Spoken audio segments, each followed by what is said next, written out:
Alléluia. Le titre du message, donc, retournons au jardin. Genèse chapitre 2, verset 8. Genèse chapitre 2, verset 8. Puis l'Éternel Dieu planta.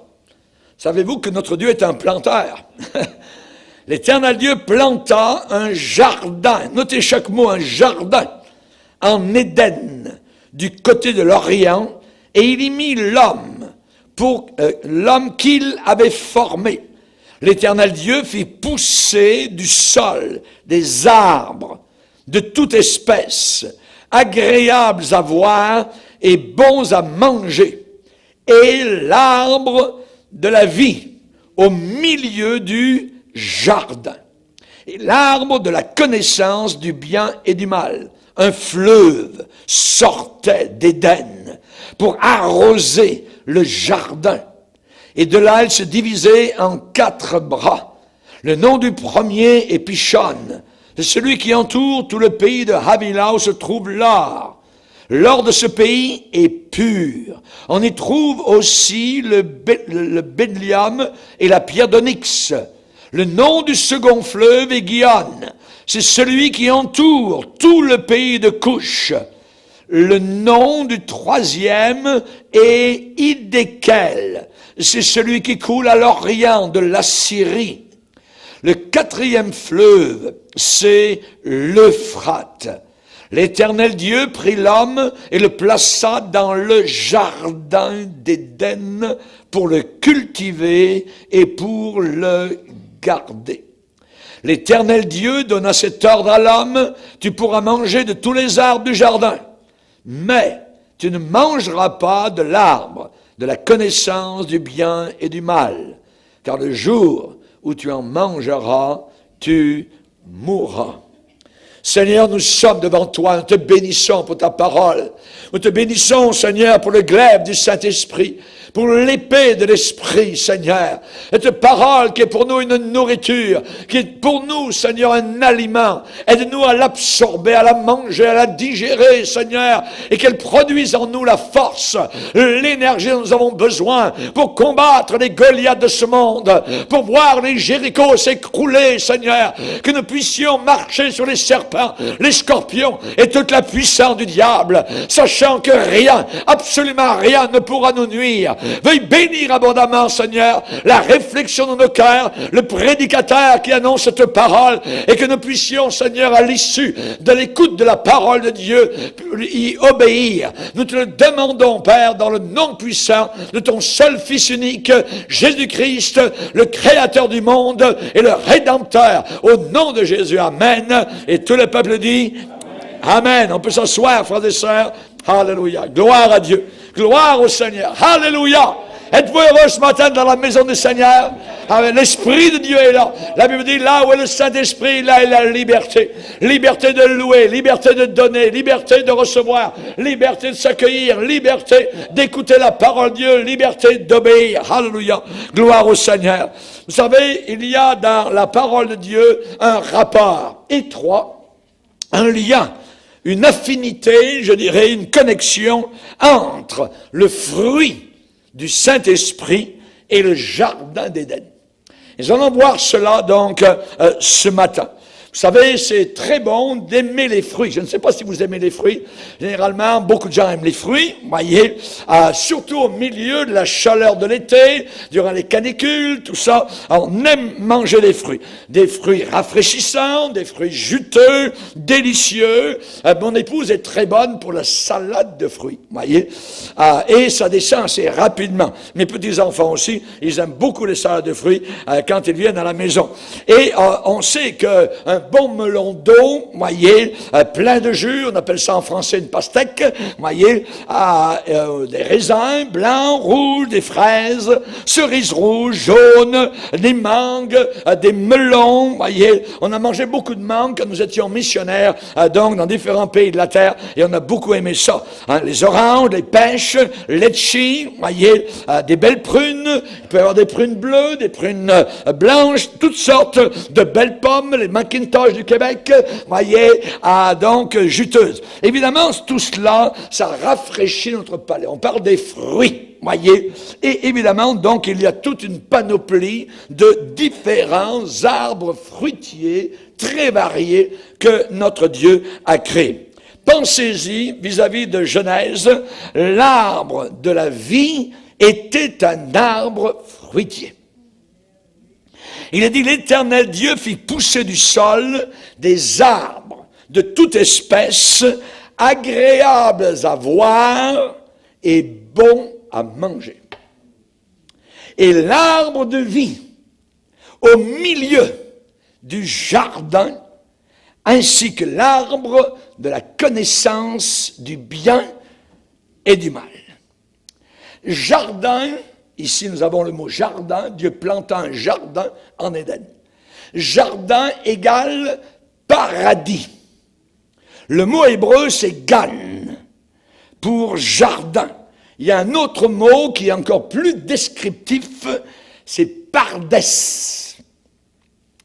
L'origine perse du mot jardin, c'est, vous allez comprendre bien plus, c'est paridaïsa.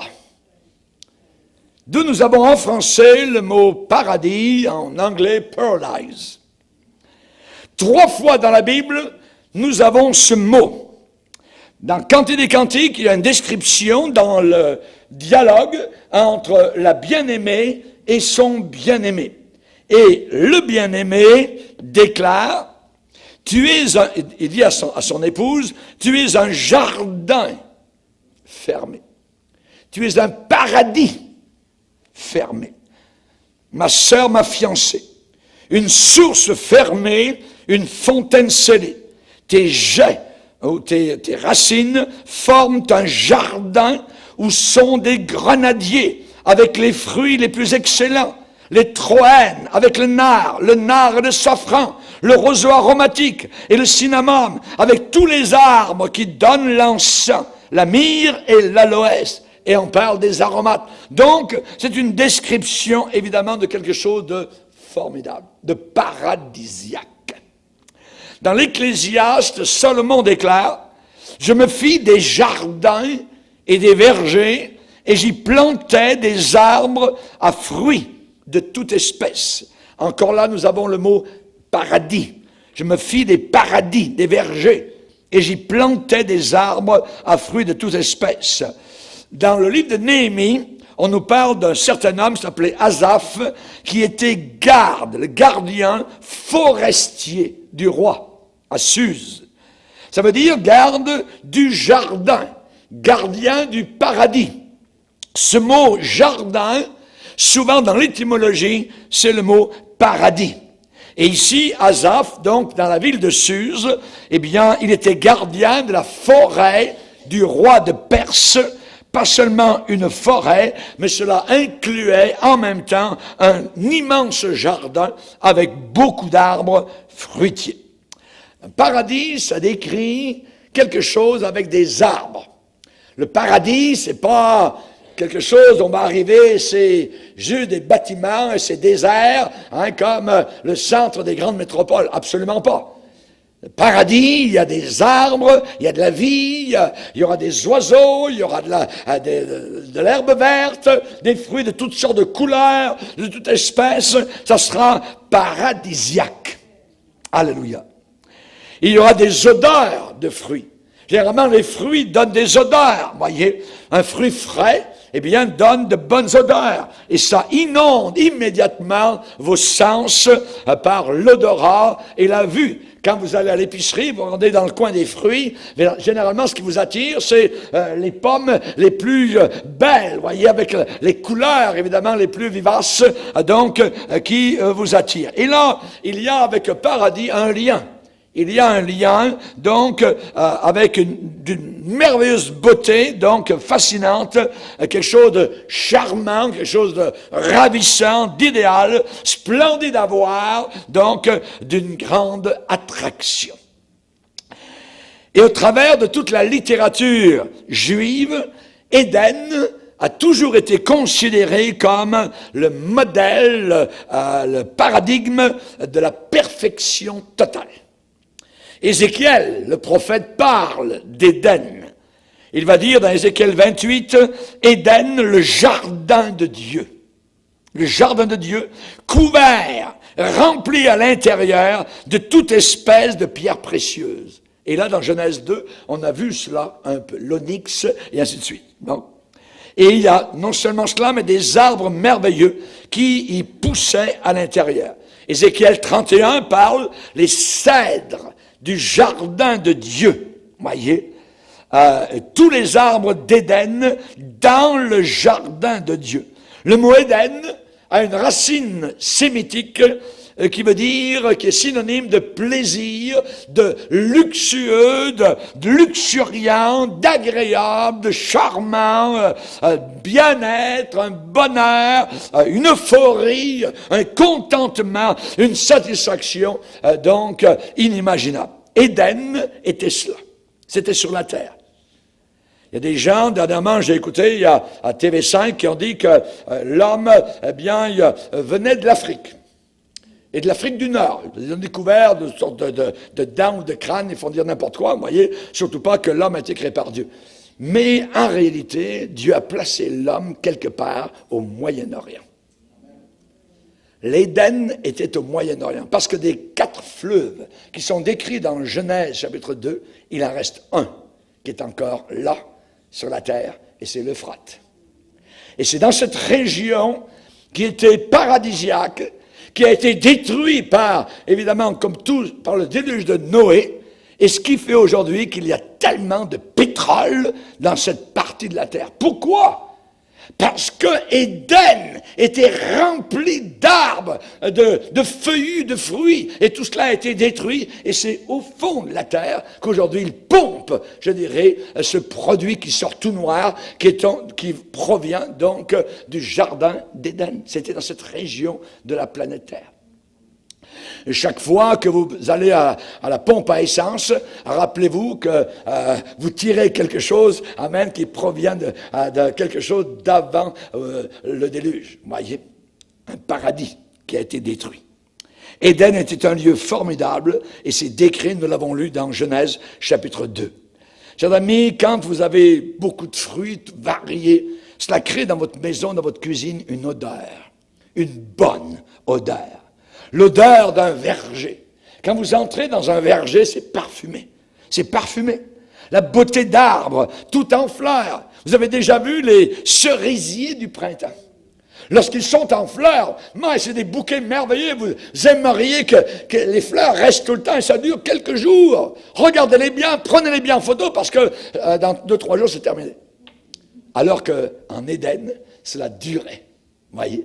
C'était comme cela, c'était d'une beauté donc inexprimable. Je me rappelle, lorsque j'étais en Nouvelle-Calédonie, dans le Pacifique Sud, il y a un arbre qui s'appelle les flamboyants. Et c'est de toute beauté. Et ils font leurs fleurs rouges, voyez, au mois de décembre. Et c'est quelque chose d'inimaginable, de beau à voir. Là aussi, on appelle ça les flamboyants. Et donc, Dieu a créé, évidemment, toute une variété d'arbres fruitiers, d'arbres beaux à voir, agréables à regarder, et des fruits très bons à savourer. Amen. C'est triste, très triste pour les personnes, évidemment, qui ne sont jamais sorties de la jungle, les canyons de ciment de nos grandes villes. Nos centres-villes, nos métropoles, voyez. Certains sont nés à l'intérieur, vivent à l'intérieur et meurent à l'intérieur sans jamais avoir été à la campagne, aller regarder ce qui se passe, voyez, à l'extérieur. C'est triste, voyez. Et ces gens-là, évidemment, qui vivent dans les villes, sont habitués uniquement aux couleurs changeantes des feux de circulation. C'est juste le vert, le rouge et le jaune, voyez, auxquels ils sont habitués, voyez. Ou alors les décorations des vitrines des magasins. Hein.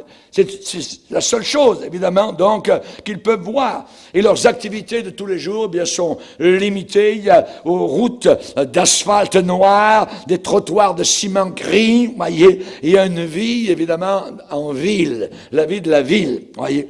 Quand j'étais jeune garçon, je marchais au milieu de la campagne. Je suis né dans une petite ville d'environ 3000 habitants dans les Cévennes, dans le Massif central. Et je me rappelle que dès qu'arrivait le printemps, eh bien, on allait gambader avec les amis dans les prés, tout ça. On roulait là-dedans, ainsi de suite. Et c'était quelque chose, donc, de merveilleux. Vous voyez, j'ai été élevé dans la campagne. Je bénis le Seigneur, évidemment, donc, d'avoir vécu cela au milieu des champs ouverts, vous voyez. Et je passais mes vacances dans les champs. Chez mes oncles, à la ferme, chez mon grand-père, tout ça. Et je me rappelle avoir cueilli les boutons d'or au printemps, les pâquerettes, des choses semblables, porter le lait sur le bord de la route le matin, quelque chose de merveilleux que l'on faisait au traire les vaches, tout ça. Quelle joie, voyez. Et mon père, en plus, eh bien, lui, il avait un jardin, un très grand jardin.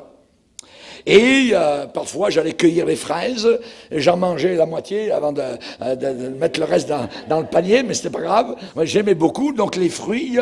Parfois, c'était de ramasser les cerises. Alors, je montais dans l'arbre, évidemment, donc quand je descendais, eh bien, la bedaine était remplie, à craquer, je pouvais plus en prendre. Donc, j'aimais évidemment donc ce monde de campagne, ce monde de fruits, ce monde de jardin, tout ça, vous voyez. Et ma mère faisait des tartes aux poires, tartes aux pommes, tout ça. On aimait la salade de fruits. Et souvent, en rentrant de l'école, je me rappelle, sur la table, il y avait un petit mot qui était marqué. Et ma mère avait marqué « Nous sommes au jardin. Viens nous voir. » Vous voyez? Donc, souvent, c'était... j'allais, c'était à 1 kilomètre environ, et j'allais au jardin rencontrer donc mon père et ma mère qui étaient là, donc, en train de travailler dans le jardin. Le jardin. Le jardin, chers amis.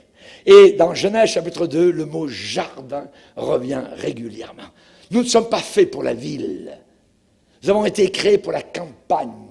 Nous avons été créés pour, je dirais, voir les beaux cumulus, admirer la grandeur de Dieu, manger les fruits de la campagne, et ainsi de suite, voyez. Et j'aimerais vous citer un auteur juif qui s'appelle, j'ai noté, Philippe Birmom, qui a déclaré, je cite, « Comme le mot Éden signifie délice, plaisir, et il est relié à l'arbre de la vie, le jardin d'Éden a ainsi toujours été vu comme étant le lieu éternel de bonheur, de félicité réservé aux justes. » Il continue en disant, on en parle comme étant rempli de tous les délices des sens, avec des courants de miel et de lait, avec des arbres chargés, remplis de toute espèce de fruits, et avec des montagnes recouvertes de tapis de lys et de roses éternelles. Fin de citation. Amis, c'est une description, évidemment, donc, de jardin, de paradis. Le Coran parle du paradis comme étant un lieu de délice sexuel. Et si vous tuez des gens sur la terre, surtout les infidèles, eh bien, vous arrivez au ciel et vous avez tout de suite 70 vierges qui s'offrent à vous, tout ça. Ouais. C'est complètement, je dirais, en dehors de la parole de Dieu. Anti-Dieu, anti-Christ, totalement, donc, d'une autre manière. Et ce que la Bible enseigne est totalement, évidemment, différent. Savez-vous que dans ce jardin, le premier, dans Genèse chapitre 2, qui était si merveilleux, eh bien, est entré quelque chose de terrible. Le péché, un jour, est entré dans le jardin. L'abondance du jardin, cette joie de vivre avec le Seigneur continuellement, eh bien, a été trop pour Adam et Ève. Dieu les avait instruits de ne pas manger l'arbre de la connaissance du bien et du mal. Le fruit de cet arbre appartenait à Dieu seul. Adam et Ève ont fait le contraire. La pénalité est tombée sur le champ. Expulsion immédiate du jardin. La Bible dit en 3 mots, Dieu le chassa. Expulsion. Dieu ne voulait pas qu'Adam et Ève puissent aussi manger l'arbre de la vie. Et Dieu a dit, dans sa Trinité, empêchons-le maintenant d'avancer sa main et de prendre de l'arbre de la vie. d'en manger et de vivre éternellement. Et Dieu le chassa du jardin avec Ève. Vous savez, au début, lorsque Dieu a commencé sa création, rien ne s'opposait à la volonté de Dieu. Absolument rien. Rien n'empêchait la volonté de Dieu. Le ciel que Dieu avait créé, la terre que Dieu avait créée, eh bien, depuis les galaxies les plus grandioses, puissantes, jusqu'aux plus petits microbes, tout reflétait uniquement la puissance de Dieu, l'unicité de Dieu, la volonté unique du Seigneur. Et toutes ces choses existaient comme un témoignage de la révélation de son unité, Père, Fils et Saint-Esprit. Faisons l'homme à notre image. Empêchons-le. Ça veut dire, c'est la première personne du pluriel. Voyez? Il y a le Père, il y a le Fils, il y a le Saint-Esprit. Ils sont co-égaux et pourtant une seule personne. Seul l'homme, uniquement l'homme, possède une volonté libre. Il n'y a que l'homme qui possède une volonté libre. Seul l'homme peut accepter et obéir à des puissances différentes que celles de Dieu. Il n'y a que l'homme. Seul l'homme peut désobéir à la volonté de Dieu, à ce que Dieu veut. Il n'y a que l'homme. Ce que Adam a fait, c'est exactement cela. Lorsqu'il a laissé Satan, le serpent, le séduire et le pousser à manger du fruit défendu dans le jardin d'Éden. Et depuis là, hélas, le péché fait partie de l'homme. Depuis là, nous avons des pleurs dans les yeux. Depuis là, les femmes crient dans les hôpitaux lorsqu'elles mettent les enfants au monde. Depuis là, il y a des enterrements et il y a des gens qui pleurent. Et il y a des cercueils qui descendent dans la terre. Depuis là, l'homme sue et a des pores sur son front qui parfois sont remplis de sueur parce qu'il doit travailler la terre et il y a des épines qui poussent. C'est à cause de cette désobéissance. Imaginez. La Bible dit, par un seul homme, un seul, le péché est entré dans le monde. Et par le péché, la mort. Par le péché, la mort. Et ainsi, de cette manière-là, la mort s'est étendue sur tous les hommes, parce que tous ont péché. Et c'est la raison pour laquelle nous mourrons tous un jour, si nous ne sommes pas enlevés. La Bible dit, tous ont péché. Tous. Moi, toi. David a dit, Seigneur, je suis né dans l'iniquité. Ça veut dire, je suis né avec une nature de péché. Je suis un pécheur. Mais, la bonne nouvelle, c'est que dans les temps messianiques, durant le millénium, Dieu sera reconnu par toute l'humanité comme étant le gouverneur, le maître exclusif et permanent. Jésus a parlé de cela en disant au renouvellement de toutes choses. Au renouvellement de toutes choses. Pierre a dit au rétablissement de toutes choses. Il y a un rétablissement qui s'en vient. Il y a un renouvellement qui arrive. Il est dit à ce moment-là, l'Éternel sera roi de toute la terre. En ce jour-là, l'Éternel sera le seul Éternel. Et son nom, Hachem, son nom sera le seul nom. Isaïe 11 dit qu'à ce moment-là, la terre sera remplie de la connaissance de l'Éternel, exactement comme la mer qui a un fond. Le fond de la mer sera rempli et est rempli par les eaux qui le couvrent. Quels ont été les premiers symptômes du péché? Alors qu'Adam et Ève avaient vécu dans ce jardin magnifique, sans aucun péché. Et dès que le péché est entré, dès que la désobéissance eut lieu, dès que la rébellion eut lieu, qu'est-ce qui s'est passé? Tout d'un coup, Adam et Ève ont perdu leur innocence. Ils ont perdu leur innocence. En un instant, ils ont su. Le diable a dit, prenez, essayez mangez, vous verrez. Vous aurez une connaissance glorieuse, magnifique. Dieu ne veut pas que vous la connaissiez. Mais moi, je vous dis, mangez, et vous verrez, c'est magnifique. Qu'est-ce qu'ils ont su? Ils ont pris, ils ont obéi, et ils ont su qu'ils étaient tout nus. Première conséquence, l'innocence. Auparavant, ils étaient tout nus, ça ne faisait rien. Et tout d'un coup, ils savent que, il faut se couvrir.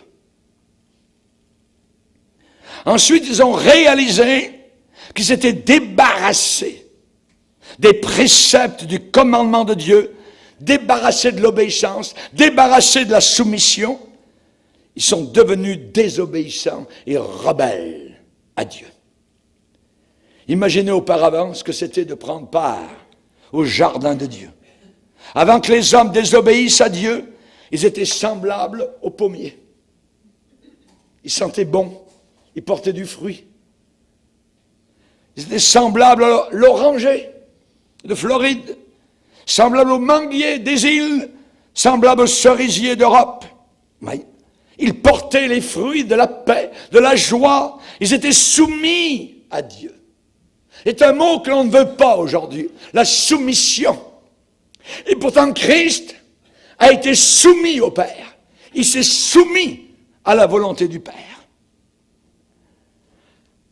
Avant qu'il y ait des obéissances, il produisait la bonne odeur du Seigneur.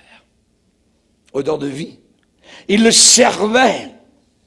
Ils n'avaient pas été créés comme les autres créations de Dieu. Ils avaient été créés à l'image de leur Créateur. À l'image. Et ils avaient le droit de choisir. Ils avaient le droit de penser. Ils avaient le droit de réfléchir. Ils avaient le droit de prendre des décisions. Mais le fruit de cet arbre les tentait. Et en dépit des avertissements de Dieu, ils sont allés de l'avant. Ils ont obéi au diable. Ils se sont laissés conduire et diriger par leur curiosité. Il y a une curiosité qui va vous emmener vers l'enfer. Il y a une curiosité qui est malsaine. Oui, je veux savoir comment. Il y a des choses qui sont très dangereuses. Vous êtes mieux de même pas les savoir de toute votre vie. Il est dit, la femme vit que l'arbre était bon à manger, agréable à voir. Elle a vu. Elle a marché par les sens. Et nous pouvons marcher par nos sens ou nous pouvons marcher par la parole de Dieu. Dieu avait dit, tous les arbres, allez-y, aucun problème, sauf, c'est la parole. La parole. Et la parole l'ont mis de côté. Ils ont commencé à marcher par les sens. Ça sent bon, oh les yeux, oh, on aimerait. Quand vous abandonnez la parole de Dieu et que vous commencez à marcher par les sens, vous êtes dans le trouble. Dans le trouble, un grand trouble. Immédiatement, cette soumission intime à Dieu, cette soumission fructueuse à Dieu a été brisée, cassée. Le jour où tu en mangeras, où tu désobéiras, tu vas mourir. Oh ouais, on verra bien. Ah ouais, tu vois. Immédiatement. La communion avec Dieu a été brisée. Première chose qui est venue, la peur, la crainte. Ils se sont cachés, ils ont tremblé. Quand Dieu est arrivé dans le jardin, il arrivait comme d'habitude, comme auparavant. Où es-tu, Adam? Tu n'es plus à ton rendez-vous. Quand vous péchez, vous n'êtes plus au rendez-vous. Vous n'êtes plus à la réunion. Vous n'êtes plus à la réunion de prière. Non, non, parce que vous êtes dans la rébellion. Chers amis, immédiatement, leur lieu privilégié, parti, fini, gone. Le péché les a séparés du jardin de Dieu. Le paradis, perdu, chassé, exclu, repoussé, personne non grata. Alors il faut retourner. Il faut essayer de retourner vers ce jardin. Revenir au jardin. Et Jésus nous a instruits à le suivre lui et à avoir la vie éternelle. Sur le calvaire, Jésus a déclaré à un brigand repentant, je te le dis en vérité, aujourd'hui même, tu seras avec moi dans le jardin, dans le paradis. Tu seras avec moi dans le jardin. Avec moi. Où est Jésus? Il est dans le jardin. Jésus a promis aux brigands repentants la communion, l'intimité avec lui au paradis. Je crois que Jésus parlait du jardin de Dieu. Dans la Bible, il y a beaucoup de références au jardin. Ésaïe a vu d'avance les déserts d'Israël devenir un magnifique jardin. Il rendra son désert semblable à un Éden. Il rendra sa terre aride un jardin de l'Éternel, un paradis. Il y aura de la joie, il y aura de l'allégresse, il y aura de l'action de grâce, il y aura des chants, des cantiques. On ne peut pas imaginer un paradis. Oh, s'ennuie, c'est dalle, je sais rien faire. Jamais de la vie, jamais. Oh non. C'est la joie. Il y a toujours à faire. Amen. Ça va être quelque chose de merveilleux et de glorieux dans le paradis. Voulez-vous le paradis? Amen. L'apôtre Paul a expérimenté personnellement les merveilles inexprimables du paradis. Qu'est-ce qu'il a dit? Il a raconté une expérience et il ne l'a pas dite pendant des années. Pendant des années. Aujourd'hui, quelqu'un a une expérience avec Dieu, une vision, tout de suite, le lendemain, tout le monde occidental est au courant. Vous voyez, l'apôtre Paul gardait les choses de Dieu pour lui. Pendant 14 ans, il n'a rien dit. Et ensuite, il a écrit, mais parce qu'il a été poussé par les faux prophètes, qui lui ont raconté toutes sortes de bébelles, de bêtises. Je connais un homme en Christ, a-t-il écrit, qui fut, il y a 14 ans, et ça rappelle très bien, ravi jusqu'au 3e ciel. Et si ce fut dans son corps, je ne sais pas. Si ça a été en dehors de son corps, je ne sais pas. Lui, Dieu le sait. Et je sais que cet homme, si ce fut dans son corps ou sans son corps, je ne sais pas, a été enlevé dans le jardin de Dieu, dans le paradis. Enlevé dans le paradis. Et que là, il a entendu des paroles. Dans ce paradis, on parle. Il y a du monde. Des paroles ineffables. Ça veut dire unspeakable, en bon français. Des paroles ineffables, inexprimables, voyez, qu'il n'est pas permis à un homme d'exprimer. Au 3e ciel. Il a été enlevé, Paul en parle. Jean l'apôtre, lui qui a écrit l'Évangile, qui a écrit 3 épîtres et qui a écrit l'Apocalypse, il a donc écrit un message pour Éphèse, et le Seigneur dit, à celui qui vaincra, je donnerai à manger de l'arbre de la vie qui est où? Dans le paradis de Dieu. Ça veut dire paradis retrouvé. Amen. Hallelujah. C'est Milton qui a écrit Paradise Lost, paradis perdu. Pour nous, ce sera paradis retrouvé. Alléluia. Merci Seigneur. Merci Seigneur. La Bible, eh bien, nous promet une restauration céleste que les croyants vont vivre, je dirais, avec une grande festivité, avec une joie, je dirais, merveilleuse. Vous savez, dans la nature, il y a des cycles. Il y a des cycles dans la nature. Il y a des changements de saison qui reviennent régulièrement. Bientôt, la neige s'en vient. Pourquoi? Je vous le dis avec certitude. Parce qu'il y a des cycles. Il y a des cycles. Il y a l'été, l'automne, l'hiver et le printemps. C'est un cycle, ça revient. Voyez? Donc, il y a aussi, vis-à-vis de la Lune, il y a le renouvellement mensuel de la Lune. Il y a aussi le Soleil, voyez, il y a le cercle solaire qui se passe pendant une période de 28 années. Tout nous enseigne dans l'univers qu'il existe un modèle, un but. Et le cycle de l'histoire humaine a commencé dans le Jardin d'Éden.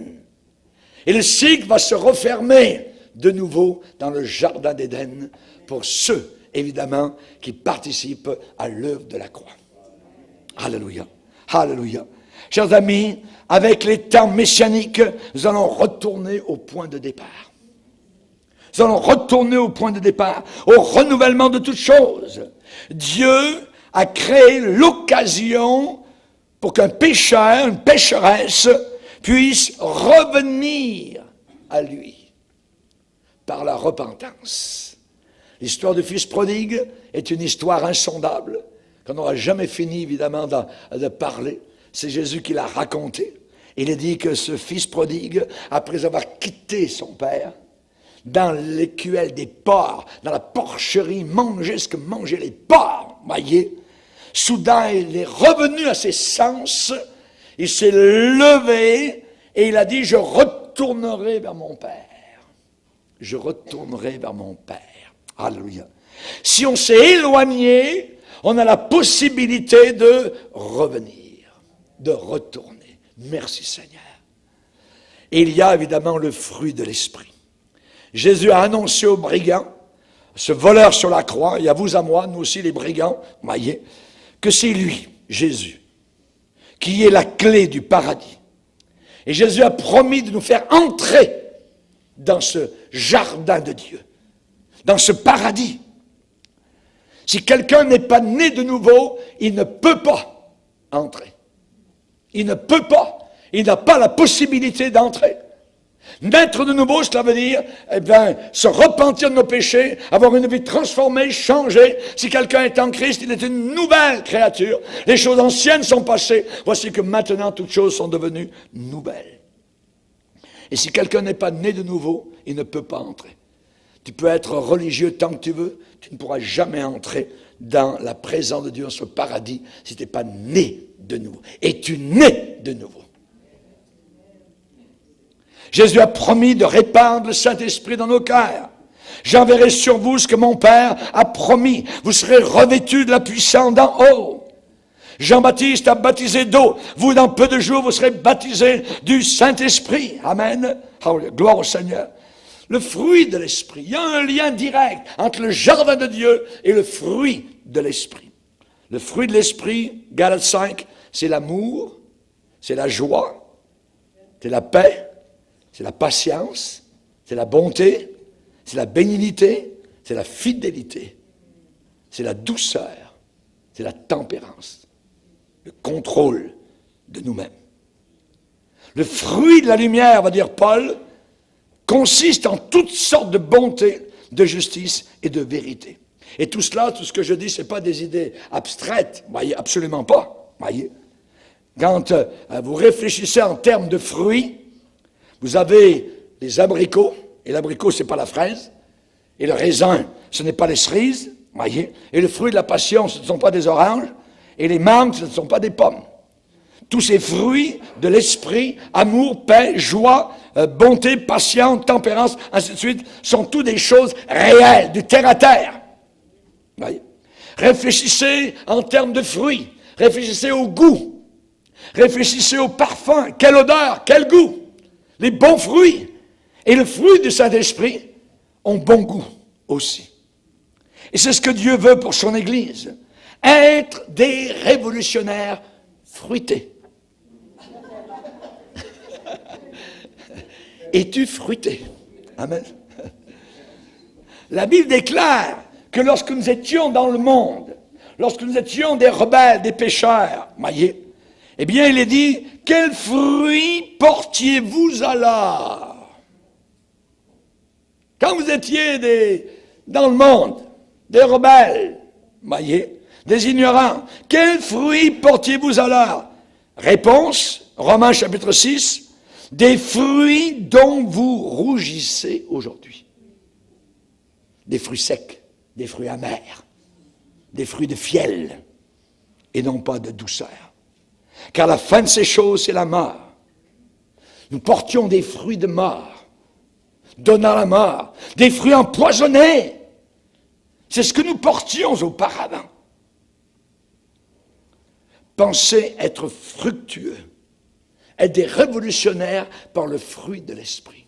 Nous avons chanté ce matin. On l'a giflé, paf, n'a rien dit. On l'a cloué, n'a rien dit.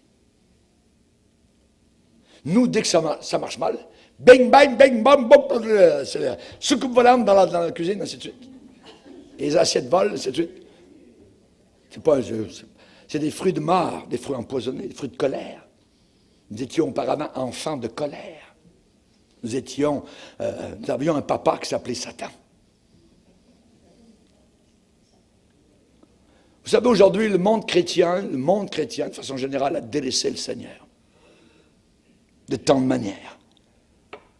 Le taux de divorce des chrétiens est exactement le même que ceux des païens. Les divisions des églises, on en parle, c'est abominable. L'abandon de la saine doctrine, l'abandon du premier amour, primo amore, ce premier amour, où est-il? Aujourd'hui, beaucoup de chrétiens ne supportent plus la saine doctrine. Mais ils ont la démangeaison d'entendre des choses agréables en sens du poil. Se détournent de la parole de Dieu.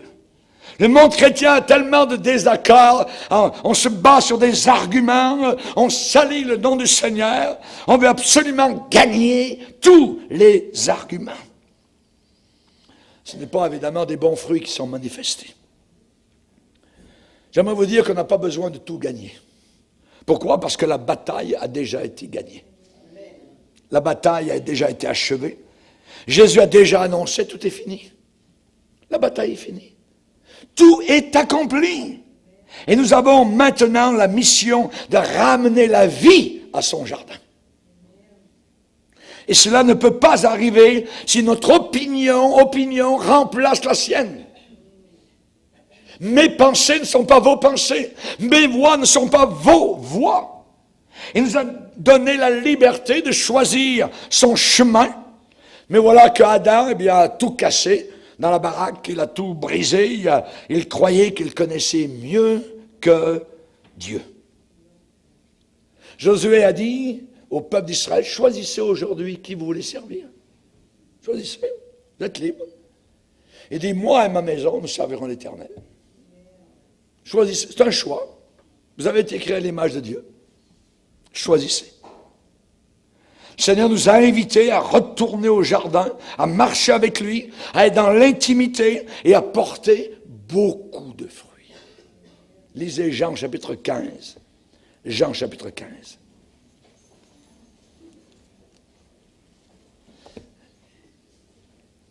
Jean chapitre 15, verset 1er.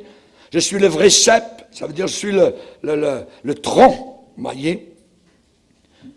Jean 15, verset 1er, mon Père est le vigneron, tout sarment, toute branche qui est en moi, c'est nous les branches, c'est lui le tronc de l'arbre. Tout sarment qui est en moi et qui ne porte pas de fruits, il le retranche. C'est Dieu qui le retranche. Et toute branche, tout sarment qui porte du fruit, il l'émonde. Aïe, ça fait mal, parce que le sécateur passe. On taille les arbres. Pourquoi on taille les arbres? Pourquoi on taille la vigne? Pour qu'elle porte plus de raisins. Et le Seigneur nous émonde parfois. On enlève ceci, on enlève cela, on n'a plus besoin. Pourquoi? Pour qu'on porte plus de fruits. Il l'émonde afin qu'il porte encore plus de fruits. Regardez verset 5, je suis le cep, vous êtes les branches, les sarments. Celui qui demeure, c'est très important, il faut demeurer, rester là, à l'abri du Seigneur. Celui qui demeure en moi et en qui je demeure porte beaucoup de fruits. Car sans moi, vous ne pouvez rien faire. Vous allez tourner en rond pendant 40 ans. Et ensuite, le Seigneur dit au verset 8, si vous portez beaucoup de fruits, c'est de cette manière, c'est ainsi que mon Père sera glorifié et que vous serez mes disciples. Amen. Seigneur désire que nous soyons des gens fructueux et non pas stériles. Voyez? On va lire un passage maintenant dans l'évangile de Luc au chapitre 8. Évangile de Luc chapitre 8, vous connaissez la parabole des 4 terrains. Les 4 terrains. Verset 14, Luc 8, 14. Ce qui est tombé, la semence, qui est tombée parmi les épines, ce sont ceux ou celles qui, ayant entendu la parole, s'en vont et la laissent étouffer par les soucis, les richesses et les plaisirs de la vie. Ils ne portent pas de fruits qui viennent à maturité. Verset 15, ce qui est tombé dans la bonne terre, ce sont ceux et celles qui, ayant entendu la parole avec un cœur honnête et bon, la retiennent, la gardent et portent du fruit avec persévérance. Amen. Ici, nous avons différents terrains. Il y a des terrains qui, pas de fruits, et d'autres terrains, du fruit. Nous avons besoin de persévérer. Savez-vous qu'en Israël, aujourd'hui, le pays d'Israël, 40% des récoltes poussent sur ce qui autrefois était désertique. En Israël, il y avait des grandes régions désertiques. Et aujourd'hui, ça fleurit, il y a des tomates qui poussent, il y a toutes sortes d'orangers, toutes sortes donc de fruits maraîchers qui poussent sur 40% d'un territoire qui était désertique. Le climat varié d'Israël, sa topographie, les conditions du sol ont rendu possible de faire pousser des produits agricoles de toutes sortes et très, très variés. Le secteur des fruits d'Israël est très important. Demain, il se peut qu'au marché Jean Talon, vous allez voir, il y a Provenance Israël. Oui, et vous avez des très belles oranges, ainsi de suite, des abricots. Et le secteur des fruits est capable de produire des citrons d'Israël, très juteux, des avocats crémeux, des kiwis au goût piquant, des litchis goyaves aromatiques, des mangues succulentes qui proviennent des vergers de la plaine côtière d'Israël. Des douces bananes aussi qui poussent en Israël, imaginez, de régions sous-tropicales et des dattes qui sont très sucrées. Cela pourrait être une description, je dirais, directement du jardin de Dieu. Notre défi à nous, c'est très clair. Ouais. Si nous sommes capables de produire le fruit du Saint-Esprit, alors que les circonstances autour de nous sont difficiles et quasiment désertiques, nous sommes dans un désert actuellement dans ce monde qui est anti-Dieu, voyez, qui est stérile. Eh bien, nous sommes peut-être appelés à fleurir, à nous épanouir dans un certain lieu qui semble un désert. Il peut y avoir une très forte résistance à ce que nous annonçons, à ce que nous croyons. Mais regardez le miracle d'Israël. Ils ont fait pousser avec des tomates en plein désert. Ils ont réussi. La Bible dit que nous, les chrétiens, quand nous traversons la vallée du désert, la vallée de Baca, la vallée de la tristesse, nous la transformons en un lieu plein de sources. En un lieu plein de sources. Que d'histoires de guerre en Israël. Les guerres d'Israël sont terribles, voyez. Il y a eu différentes guerres en Israël. Et cependant, Dieu a travaillé là-bas. Et les fruits d'Israël aujourd'hui sont exportés partout dans le monde entier.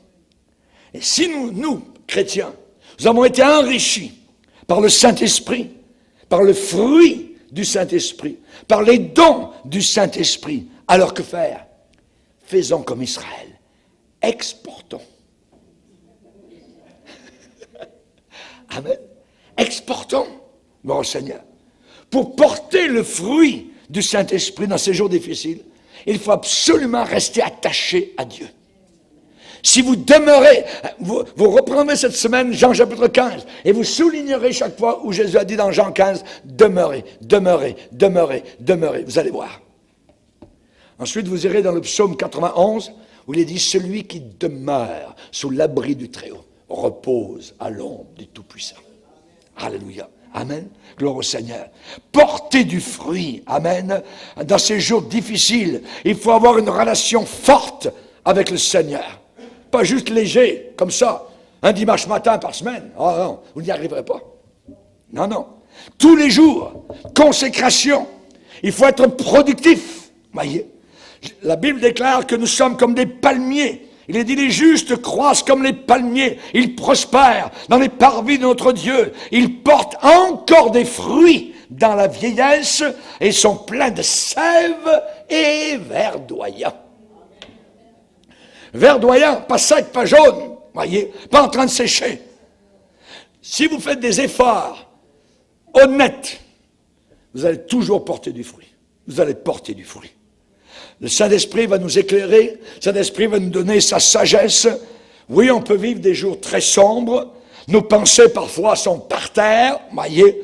On peut avoir des pensées sombres, parfois, mélancoliques, mais c'est la présence de Dieu qui va amener la lumière dans nos cœurs, qui va changer nos tristesses en joie. Je marcherai moi-même avec toi, Moïse, et je vais te donner du repos. Je marcherai moi-même. En anglais, ce verset se lit comme suit. My presence shall go with thee. Ma présence ira avec toi, et je te donnerai du repos. As-tu la présence de Dieu? Amen. Gloire au Seigneur. Nous avons besoin de la présence du Seigneur. Les séductions du monde ne nous attireront pas. Non, non. Chers amis, ce monde est en train de danser la danse de la mort. Ce monde est en train de se jeter dans les bras de Satan et des démons. Et nous, chers amis, nous voulons porter du fruit. Nous voulons un jour marcher dans le jardin de Dieu, là-haut dans la gloire éternelle. Amen. Alléluia. Il n'y a rien de trop difficile pour le Seigneur. Il va revenir, il l'a promis, c'est sûr et certain. Mais nous avons besoin d'attacher notre vie comme une ancre, comme un bateau est ancré, littéralement, donc, dans le fond de l'océan. Considérez-vous, chrétiens, comme étant restaurés, marchant dans le jardin de Dieu. Il a promis de vous enrichir de bonnes choses. Jésus a dit, c'est pas vous qui m'avez choisi, c'est moi qui vous ai choisi. Afin que vous portiez du fruit et que votre fruit demeure. Que votre fruit demeure. Méditez dans Jérémie 17. Celui qui a confiance dans le Seigneur est comme un arbre planté près des eaux. Il étend ses racines vers le courant. Il n'aperçoit même pas la chaleur quand elle vient et son feuillage reste vert. Dans l'année de la sécheresse, il n'a aucune crainte et il n'arrête pas de porter du fruit. Il continue à porter du fruit. Voyez? Alléluia. Travaillez à votre jardin. Travaillez à votre jardin. Amen. Mon père, il était professeur. Il se levait de bonne heure dès le printemps. Je me rappelle, j'étais tout jeune. Je l'entendais, il se levait, tout ça. Il prenait son vélo, touc, il allait au jardin. Il travaillait tous les matins. Mais à 8h30, il était devant sa classe, devant son pupitre, en train d'enseigner.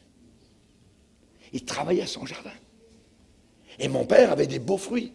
Il y avait des carottes, comme ça, grosses. Il les vendait même à l'épicier du coin. Oui. Parce qu'il s'occupait de son jardin. Moi, ma prière, c'est, Seigneur, je voudrais être comme mon papa. Je voudrais être un bon jardinier. La Bible dit, travaillez à votre salut. Je voudrais porter des bons fruits pour toi, Seigneur. Je voudrais t'honorer. Je voudrais te glorifier. Je voudrais exporter, Seigneur. Amen. Et nous exportons aux quatre coins de la terre, par Internet, la bonne parole de Dieu. On apporte des repas gratuits, alléluia, à des millions de personnes qui nous écoutent autour de la planète Terre. Que Dieu soit glorifié. Maintenant, avant de terminer, j'aimerais que vous puissiez regarder à quoi ressemble le jardin d'un paresseux.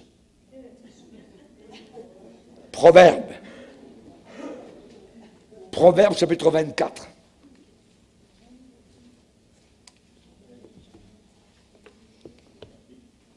Proverbe 24, verset 30. J'ai passé près du jardin d'un paresseux.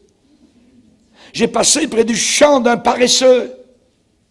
Et près de la vigne d'un homme dépourvu de sens. Hein? Voici, les épines y croissaient partout. Les ronces en couvraient la face, la façade. le mur de la façade, voyez, les ronces. Le mur de pierre était écroulé. J'ai regardé attentivement. Je me suis arrêté. J'ai croisé les bras. Et j'ai mis mon index autour de mon menton. J'ai regardé attentivement. Et j'ai tiré instruction de ce que j'ai vu. Un peu de sommeil, un peu d'assoupissement, un peu croiser les mains pour dormir. Résultat, la pauvreté te surprendra comme un rôdeur et la disette comme un homme en armes. Alors, à nous d'apprendre. Que nous puissions dire, Seigneur, je veux porter du fruit. Je veux être un arbre fruitier. On se rappelle, Jésus a cherché un jour des fruits dans un figuier. Il a regardé. Oh, il y a beaucoup de feuilles, pas de fruits. Jésus a dit, maudit soit arbre. Ils sont partis. Les disciples ont dit, oh. Et le matin, ils ont couché quelque part, ils sont repassés par le même chemin. Ah, Jésus, regarde, le figuier, t'as maudit hier, il est tout sec, tout est tombé, il n'y a plus rien. Ça a mis, faites attention, vous devez porter du fruit. Si vous ne portez pas de fruit, vous êtes sur un terrain glissant et dangereux. Il faut aimer le Seigneur. Il faut aimer la parole de Dieu, aimer la prière, aimer les œuvres du Saint-Esprit. Amen. Aimer témoigner, parler de Jésus autour de vous. Amen. Ça vous mettra dans la bataille. Amen. Que Dieu nous aide et que Dieu nous garde tous. Amen. Seigneur, merci pour ta parole. Merci pour le Saint-Esprit de gloire. Nous avons tant besoin, Seigneur, de porter du fruit à ta gloire. Nous demandons, Seigneur Jésus, que là où nous sommes, Seigneur, même si c'est dans un désert, que nous soyons comme Israël, Seigneur, qui a réussi à faire refleurir le désert. Seigneur, merci de nous, Seigneur, afin que nous puissions être, Seigneur, des arbres fruitiers, non pas stériles, mais fertiles. Aide-nous à porter du fruit, Seigneur, afin que le Père soit glorifié et tu en auras tout l'honneur. Dans le nom puissant de Jésus, Amen. Et tout le peuple dit, Amen. On va se lever ensemble, frère.